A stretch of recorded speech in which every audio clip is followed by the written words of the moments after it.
What's up, rock stars? Today I have the pleasure of telling you all about Primal, The Awakening. It's on Kickstarter right now. There's a link down below, so if you see any of this and you find it interesting and you want to check it out more, be sure to click that link and check it out.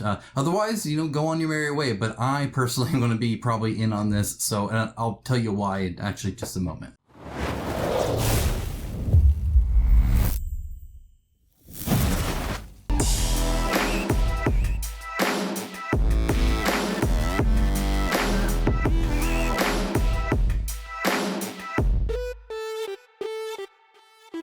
Now, as always, I'd like to start every single one of my videos up by thanking my wonderful patrons and YouTube members, because it is through their financial support that this channel is possible, and that's because I receive no money and accept no money and ask for no money and demand no money from any game developer, so that when I give you my opinion, it's mine, my honest opinion, and not my wallet's opinion. So if you appreciate that independence in game coverage, be sure to check out the link below to the Patreon. And if not, that's fine too, I understand. Just a simple like or a comment helps greatly. Thank you so much. All right, with that, let's actually dig into Primal. All right, now as always, there is a lot of scrolling involved here. Now I'm looking at the preview page here, but I have the stuff they're going to add for day one so that I can record this and have it ready for you right when it launches. So I appreciate the cooperation by Reggie Games for that, so that I could actually get that out for you guys, and hopefully you appreciate that, because I know how helpful these can be for you. Okay, so let's take a look at what it is. So where they have a goal here of 181,052. That is a very specific number. I'm assuming it's just some math-based stuff based off of a common pledge or average number that they expect from someone. Maybe somebody can reverse engineer that, but either way, it actually seems a little bit more reasonable than some other ones we see. Not exactly the lowest, not exactly the highest, but fairly reasonable. And I think there's a reason for that as well. So, but we'll get into that when we talk about prices. For now, I'm just going to scroll through the page that they have here to kind of explain a little bit of the game as we look through it, and then I'll get into what you can actually pay money for and what everything costs and what's available and how stretch goals are going to work, all that kind of stuff. All right, so first up, it's just kind of the basic, here's a setting, we're going to show you a big old miniature and some cool art and just some basicness there. There's a great quote by that guy there, and a great quote by that guy there, and a great quote by that guy there. So if, I imagine One Stop Co-op Shop and Board Game Co. both have some videos on this. Obviously, I do as well. Those will be linked below, including several details video where I deep dive into the combat of it and deep dive into kind of the game overall with crafting and whatnot. And then, of course, my unboxing and review. All right, and it'll kind of tell you a little bit about it, but essentially big boss battles, tactical card-driven combat, crafting and deep customization. The crafting and deep customization is this thing that we weren't really able to see heavily when it comes to the preview. We're able to see a little bit of upgrade in the cards, and we're able to try out some more weapons, but that long-term progression, obviously, you can't get without the whole game, right? So I'll do a proper review at the full thing anyway. There is a rule book, so if you're interested in checking out the rule book, that is available right up top, so you can go ahead and read that in English. It's actually fairly well put together, as you can see. Actually looks pretty good. Okay, what's in the box?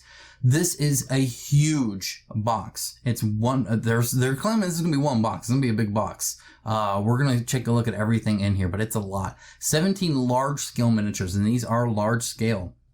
4 hunter models, the 12 of the large scale are the monster ones, and then a 1XL monster that's even larger than that. And I mean, they are big, tall, and wide.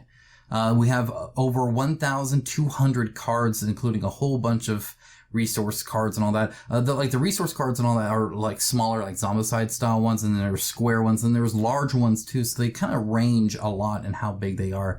And then of course we have terrain, 100 plus tokens, and then some books as well.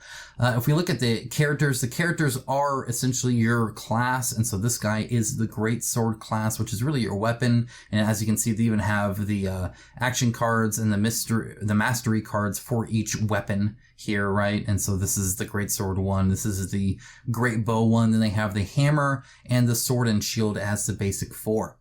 Now we're going to look at some monsters. Now, not all of these monsters you may have seen, especially if you didn't look at this preview page. So we have this guy here, which looks cool. We have this guy here. I'm not going to go into all of them per se, and just kind of give you a quick glance at them as we talk about this game. And I realize that this is a little bit of a different way of doing it than some others. Videos that I've done, but hopefully you can appreciate. I think this is a little bit more realistic. So here, if you notice, they all come with the same quantity of items. So 20 behavior cards, 3 stance cards, and then 5 pearl and objective cards. There was a mix of them depending on, various things when it comes to especially the objectives, I imagine. And it looks like they're double-sided as well, double-sided stance cards. So plenty of stuff there where there's, I think, in a more advanced mode also. And then, of course, the big miniature themselves. It obviously has a wolf, so I like that. This is like a gym wolf. So if you notice, they're color coordinated as well. So this is fire. These are the 2 fire monsters. And I imagine for the most part, you're fighting through one and you skip the other. I think this definitely has replay value. And I know you're not fighting all the monsters. And I suspect for the most part, you're just fighting one of each, but perhaps not. I don't know. No, there's probably more, but not as, I think for a lot of them, you're going to miss one of them. Here's rock type, right? So these guys are rock guys. Then we have the crystal guys here. And so this is Crystal Godzilla and Crystal Wolf Foxtail thing. And then we have the bone, I believe is this one. So this is the bone one. So we got bone as well. Then we have electricity. If you want an electric beetle, I mean, why not? Or if you want an electric Godzilla, you can have that as well. And then this is metal. Yes, this must be metal. So here's the metal one. So as you can see, it's like a metallic, which will look super cool. Same with this one. I think that'll look awesome once painted. That'll look crazy cool. Okay, now let's talk about crafting. As you can see, each weapon has different upgrades to them. Then there's a lot of armor, like 76 armor cards, 154 equip cards. The wound cards you slot into your deck as you get hurt. And of course, as you fight monsters, you unlock their forge sheet, which allows you to build fire weapons or, bone weapons or crystal weapons or, it just kind of keeps going. Coral, thunder, and metal. So, a lot of different ones there, obviously. And then there's a progression even within each type. So it's the type and then the progression within that type for your specific armor set. And you can mix and match as well. The Alchemist, you get an Alchemist sheet and that levels up overall, and then you can just equip better and better potions and whatnot. And then, of course, that big guy there, 145 millimeter scale. But again, that's just tall. Look how wide he is. He's very, very large for sure. And he has 7 objective and pearl cards and 5 stance cards. So he's 5 stances, not 3. 20 behavior cards. It's going to be pretty crazy there. And then, of course, your quests and contracts. Contracts are kind of like side quests. So you have your main quest, and then you can have a contract at the same time and try and double dip. In other words, you're fighting this, but because you're also trying to do this contract, you're trying to do this special thing or get this special thing or fulfill what that contract is. So you can kind of try and do more, essentially. You have the quest board. That's where you have all your options that you pick from. And then your combat board where you turn the monster for the sectors that you're in and place all the terrain, which is 30 plus terrain with 11 unique types. So a lot more than what I saw. There's quite a bit there, obviously, and that's the bread and butter of this game. It's the unsung hero for sure, and then a whole bunch of tokens and some campaign sheets. Okay, so there's my review. You can click on it either down below or when you get to this point here. The quote they picked for me is, "Your position matters so incredibly much here. 4 spaces, combat board, it's the sectors.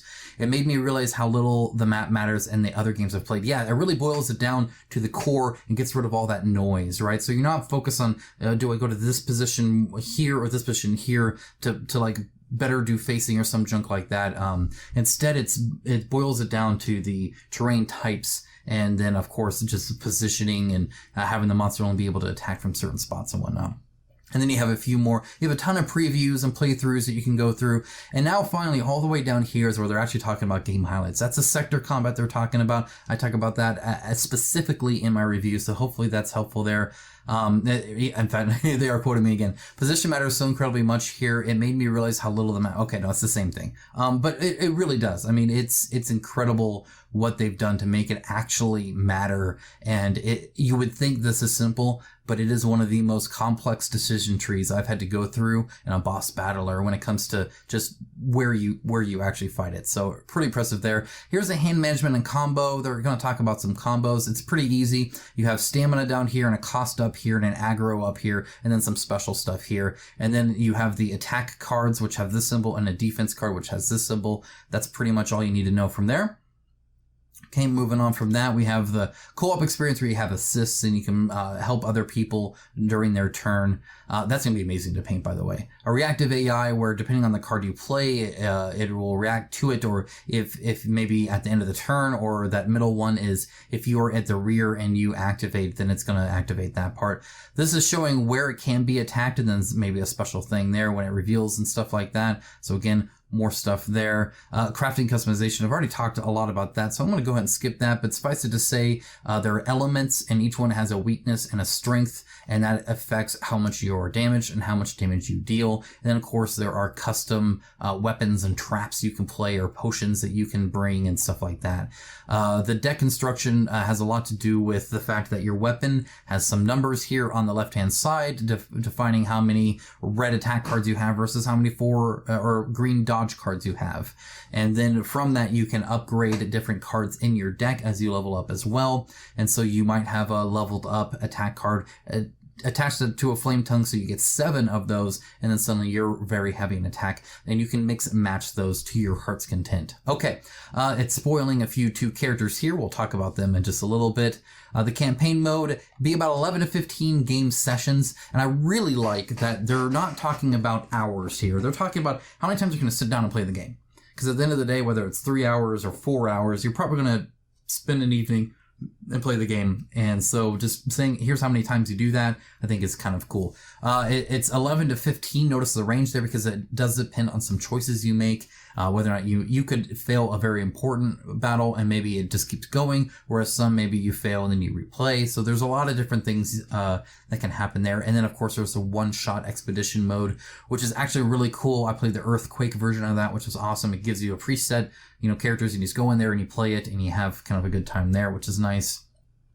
And now more content comes in. Let's go ahead and swap to that other stuff. So with that, let's talk about what the price is and what you're getting. So base price is about 165 USD. That is about $10 to $15 less than Oathsworn, but higher than the average. So if you recall, Oathsworn was 180. This one is 165. So a little bit less, still on the high end, but obviously you get a ton of stuff to quickly go back up there and kind of show part of it. And it's only part of it because, and I'll actually point it out. So, okay, well, let's look at this right here. This is kind of everything you get in this giant box. The thing is it doesn't actually have the 4 character miniatures on here. Instead, they're right here, along with the big guy there. So you kind of have to focus on what's on the board as well. They're kind of double dipping there a little bit. Otherwise, they would be, expand this even more. So this board is about this big. And so, obviously, that stuff is even more. And so, yeah, it's pretty impressive how much you get in there. Definitely a lot, and a lot of big miniatures as well. So either way, that's 165. What's interesting is there is a gameplay all in from the start. From the start, you're going to get this expansion, this expansion, this expansion, this expansion. I'll break each one down in a moment, but suffice it to say, it's about $100 in savings. So this is putting you at $288 for the all-in gameplay if you back in the 24 hours. If you're watching this and it's past the 24 hours, you should be subscribed with the bell icon to get notified when I drop videos like this so I can help save you money, hopefully.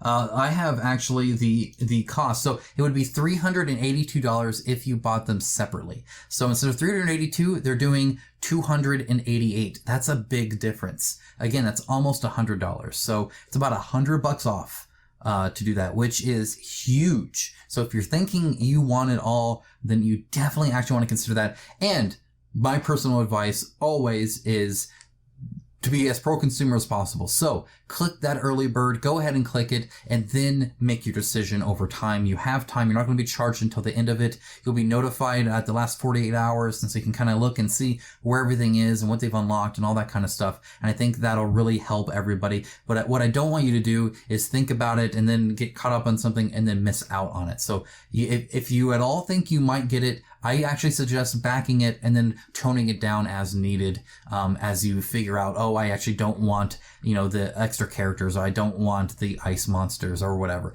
Now, with that in mind, let's go ahead and jump into each of these and see what it is. But essentially, it's the core set, and then the Feather expansion, the Frost expansion, and the Venom expansion, and the 5th player expansion. And that's really a good defining characteristic of each one. So let's go ahead and take a look at the feather.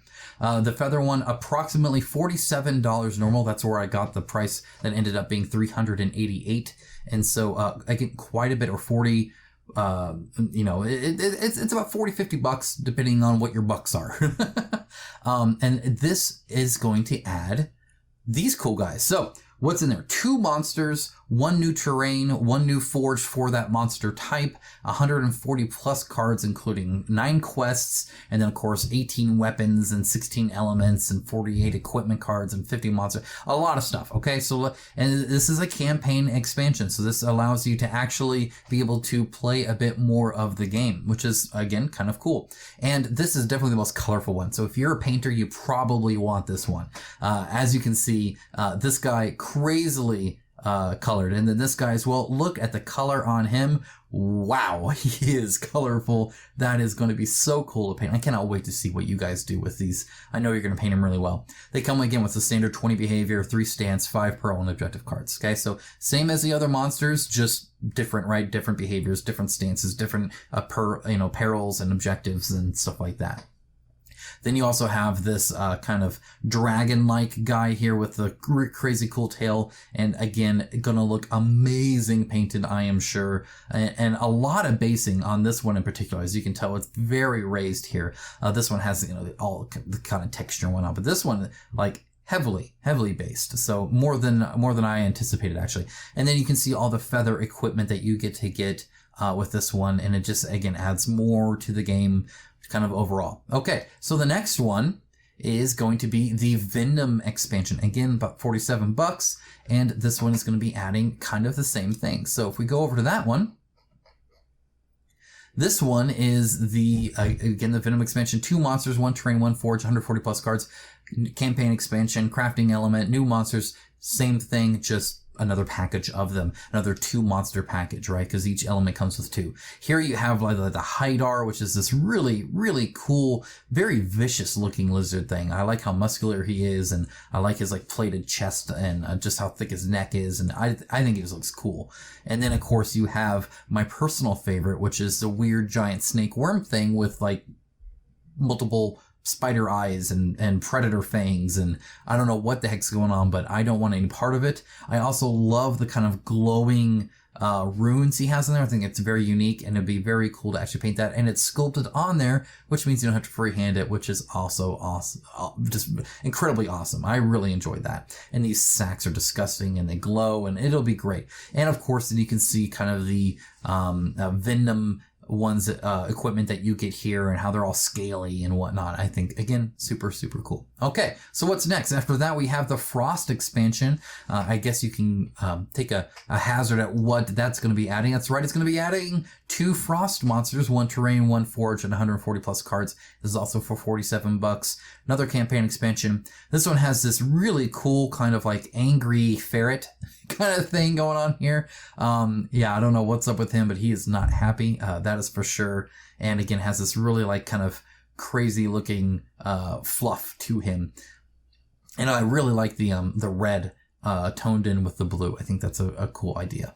And then we have this guy who has like almost like ice coming off of him. As you can see, there's like these icicles that are just like forming off of him, and giant ice horns and stuff like that. Just this beast of a dude. Look how thick his arms are. Like, he's pretty much all leg. He has not skipped leg day. And then of course the equipment for that as well. Okay, now there's one more expansion, and that is the 5th player expansion, which you don't have to necessarily play with 5 players. So let's see what that looks like. So here's the 5th player expansion. It has 2 new hunter classes, along with being able to play with 5 players instead of 4, and a standalone mini campaign that's connected to the main story. Now, what that looks like, I don't know. I'm assuming we'll find out, but it does have a whole mini campaign with it. So if you're looking for gameplay, this might be one of the better ones to get just for that, though then you miss out on all that equipment and stuff. So they did a really good job, I think, spreading out and making value in each one. But if you noticed, this one is $29. This one's cheaper, because you don't have those gigantic miniatures in there, right? So very, very cool. A good way, if you're just looking for a cheap way to get more campaign, more gameplay, this is definitely the one to get. You get the dual blade miniature, and then you also get the gun bow miniature lady as well. 2 ladies, that makes it 3 dudes and 3 ladies, so they have gender parity there. And I really like the straps on the inside there. That's hardly ever done well, and it looks great there, so hopefully they can pull that off. But you get the 2 new weapon types, which is just more gameplay options, obviously, and then you can craft within those as well. So I would assume it replaces your weapon cards or your like forge cards and stuff like that to be able to actually make the stuff. But either way, super cool, and then you can play with 5 players. That is really it. That is Primal The Awakening. That is pretty much all they have to offer. There are some stretch goals. Let me go ahead and get that info for you. Okay, now I have a list here of what we're going to be seeing, and that's really daily unlocks. So I'm going to have daily stretch goals, which is, I think, a great way to do it for a myriad of reasons. But that is the day 1, right? They're going to be revealing a new item, some new item cards, which I think is awesome. The more items, the merrier. It just adds a lot of depth to the world as you play through it, and it adds that customization, right? Then day 2, they're going to be adding more content for the kind of fire lion monster thing. I think it's the second one they show, the Karaja, I think is how you pronounce it. So they'll be adding some more content for that. Now what that looks like, I don't necessarily know. And then on day 3, they're going to be adding the first quest event. Now what is that? That is actually where we will be involved in a new monster that will be unlocked based off of our participation. So we're actually going to be unlocking a whole new monster with their behaviors and all that kind of stuff. And that'll be backer involved, which is huge. I think that's super awesome. So that's going to be what's coming up next. And so, again, that early backer thing is huge. $100 save. So if you're going to get that, or if you might get that, you're going to want to take a look. There is a link down below. Of course, while you're down there, if you appreciate these detailed videos, there is a like button. There is a subscribe button. Feel free to do that, or just leave me a comment saying that it was helpful. I greatly appreciate it, and it helps a lot. As always, thanks so much for watching, and I'll talk to you guys again really soon.